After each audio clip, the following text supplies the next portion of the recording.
Good evening everyone. So I am Althea Lorraine Balaro po from Batch 4. So, syempre ang topic po natin today ay saan tutungo ang espiritu sa oras mismo ng kamatayan or personal eschatology. So, syempre at first basahin po muna natin yung konsepto ng personal eschatology. Personal eschatology is the study of what the Bible teaches about the future of each individual, what happens after death, in the intermediate state between death and resurrection, and ultimately in glorification. Death is not the end, but a doorway. Believers immediately enter God's presence, awaiting the resurrection of the body and final glorification. So, dito po na ang meaning po pa ng personal eschatology is pag-aaral po or study in Bible na nagtuturo sa atin about the future.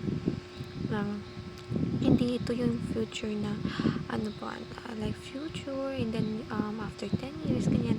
Ang tinutukoy po na future dito is after death or pagkatapos mo mamatay.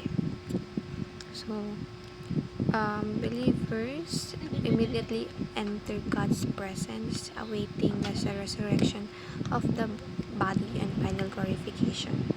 Unbelievers face judgment and internal separation. So, ito po yung mga technically yung mga unbelievers, isa lang po yung pararoonan nila, which is impyerno po, of course. Syempre, pag namatay ka nang wala kang pagkakakilanlan sa Panginoong Diyos, assume mo na kung saan ka mapupunta, kasi yun lang naman yung other way around mo na pupuntahan kung hindi ka tumanggap sa Panginoong Diyos.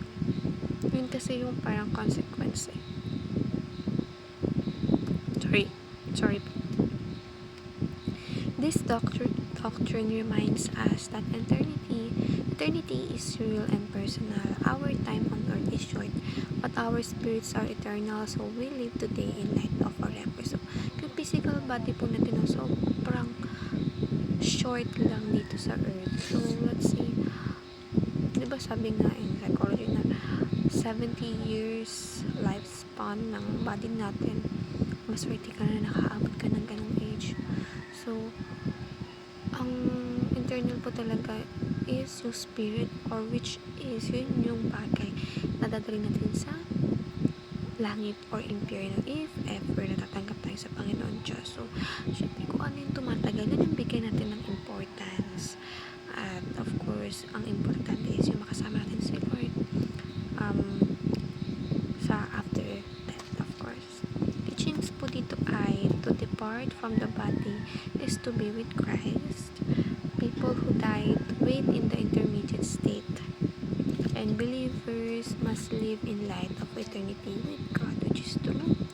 And use your remaining time on earth to serve God in application.